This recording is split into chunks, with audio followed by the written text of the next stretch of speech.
Tonight on DC News at 5, mall reopened. Police are on the search for this man who's responsible for the fatal shooting at the Prince George's Mall. We'll have a live report coming up. And police accountability, a rally was held outside the Department of Justice today. We'll hear from those families who are calling for change. And later, a plan to reopen after a car crashed into an Arlington pub, how they're getting ready to rebuild. So far, so good as we head off toward the weekend here, but we're starting to notice more clouds in the sky. And yes, there are a few spotty showers across the area. We'll let you know when and where it might get a little soggy this evening, coming up here in just a bit. Thank you, Damon, and thank you for joining us for DC News Now at 5. I'm Mark Hall. We begin with breaking news tonight. One day after a deadly shooting at a Maryland mall, we now know the name of the victim, while police are looking for a person they say is responsible. And it happened at the mall at Prince George's, and that's where our Dave LaValle joins us live with the latest information. Dave.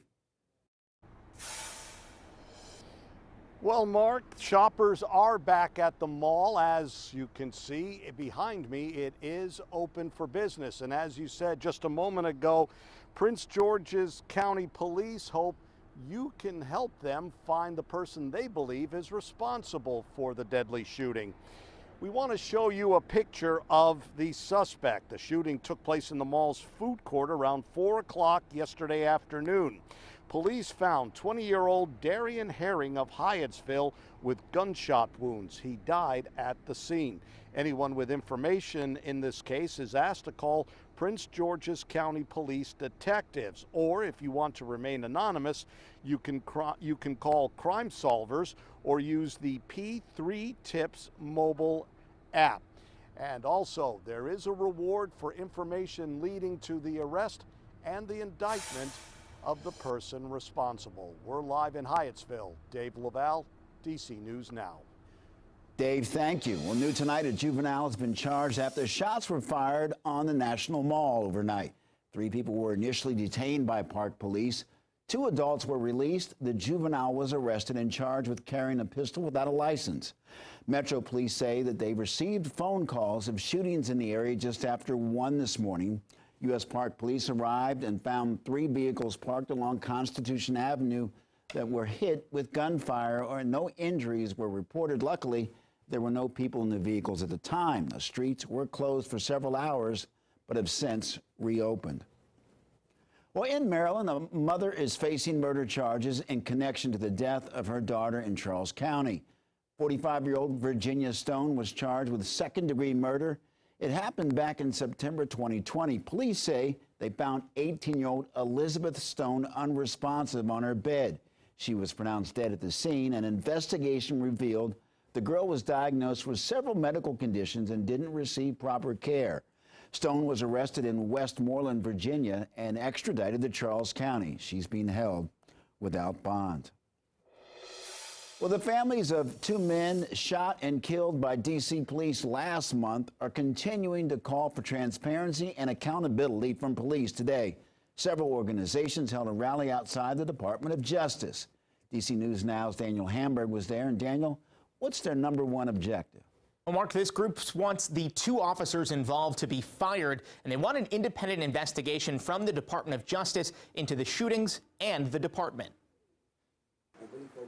36 people rallied outside the DOJ headquarters, continuing to fight for transparency and a full and real investigation into the racist police killings of Kevin Hargrave Sherd and Lazarus Wilson. Metropolitan Police say 2 off-duty officers were on Wharf Street when one of the officers saw Wilson pull out a gun during an argument. And they say when officers told Wilson to drop his weapon, he didn't listen, so one of the officers shot him. Did Jason Bagshaw violate orders by pursuing Wilson and firing his weapon? did Jason Bagshaw consume alcohol that evening? In the case of Kevin Hargrave Sherd, the police say they believed he was involved in a shooting at Longfellow Street and Georgia Avenue Northwest. Police followed a car that may have had something to do with the shooting. Police said one of the officers said when he got out of the car, Hargrave Sherd had a gun and didn't follow commands from police. We are calling for an independent investigation. We are demanding that all footage and documentation be released from both incidents to the public and to the families. We actually want the Department of Justice not only investigate the shootings, but investigate MPD overall. Mayor Bowser has said the police department's Internal Affairs Division and the U.S. Attorney's Office for D.C. is investigating the shootings as required by law. I did reach out to MPD for comment, but have not heard back. In the studio, Daniel Hamburg, DC News Now. Daniel, thank you. Well, police are now looking into a Montgomery Village shooting that happened earlier this week. Investigators say that this is a sketch of the suspect. He's 20 to 30 years old, and he's around 5 feet 6 inches tall. Officers found the victim suffering from several gunshot wounds. The victim was transported to a hospital. No word on their condition. We're told the investigation is ongoing, and anyone with information should contact police. Well, the management at Ireland's Four Courts pub in Arlington say they plan to reopen in some capacity in the upcoming months. It's been a week since a car plowed through the building, injuring 15 people. Fortunately, everyone survived, and the community has raised more than $90,000 to support the business. Management says they're working to reopen the bar at full capacity, but don't have an exact timeline. Well, keeping students safe, Fairfax County Public Schools are working to prevent the spread of monkeypox ahead of students returning to class on Monday. DC News Now's Christy Matino explains the safety measures being taken.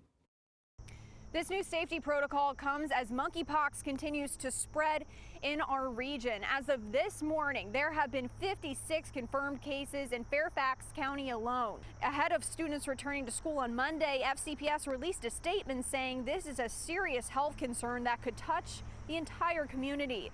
The school district is partnering with the Fairfax County Health Department to implement this new protocol. FCPS is also asking students to avoid close contact with anyone who has a rash similar to monkeypox and avoid touching objects people who have the virus have used. Of course, being in a school setting, students are almost always in close contact with one another. So here's what FCPS is doing to help stop the spread. The school will send out a notification letter once there is a positive case to students who were exposed. Staff will also continue sanitization efforts that began during COVID-19. That includes cleaning once a day on high-touch surfaces like desks and cafeteria tables, and personal protective equipment will also remain available for use. FCPS is also asking parents to be on the lookout for symptoms, and similar to COVID-19 protocol, if your child does become sick or develop a rash, they ask that the child stay home and be seen by a doctor. In Fairfax, Christy Matino, DC News Now. Christy, thank you. Well, we certainly ended the week with great weather, Damon, but the question is will it continue into the weekend?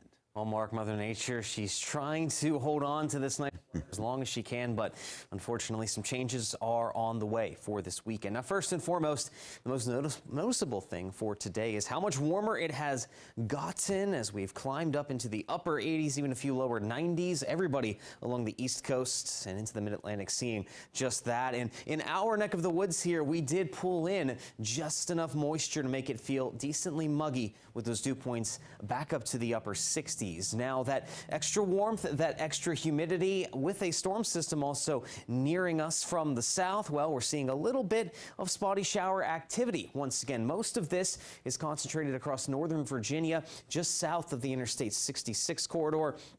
Just had a brief downpour roll across parts of Fairfax, Montgomery counties, and there are a few showers just south of Cumberland across West Virginia. But all in all, the large majority of us continue to have a dry setup going into the evening, but we can expect to see some of these spotty showers as we move forward here for the next few hours. Now, as we move forward into the weekend, though, this is what we have to contend with. We have two storm systems beginning their approach toward the area. The one that we're concentrating coming on for Saturday. It's going to be down along the Atlantic coastline near the Carolinas. As this pushes off to the north and east, it will bring with it a slight chance for some showers and storms tomorrow afternoon, but nothing too significant. We're still going to have a good bit of dry time for the day on Saturday. Now Sunday, different. We're going to have that next storm system swinging in from the west, and as this approaches with a cold front attached to it, we're going to see a more widespread chance for rain and storms as we go through the second half of the weekend. And then this front, it is looking like it's going to slow down as it begins its approach by the time we hit Monday.